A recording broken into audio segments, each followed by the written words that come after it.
ಮರುಗಳಿಗೆಯಲ್ಲಿ ಎಲ್ಲೋ ದೂರದಲ್ಲಿ ಗಜ್ಜೆ ಸಪ್ಪ.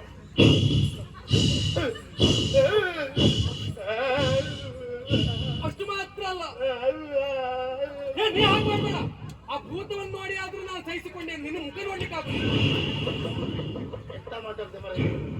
ಆ ಗಜ್ಜೆ ಸಪ್ಪಳದ ಒಟ್ಟಿಗೆ ಎಲ್ಲೋ ದೂರದಲ್ಲಿ ಗಾಳಿ ಬೀಸಿದ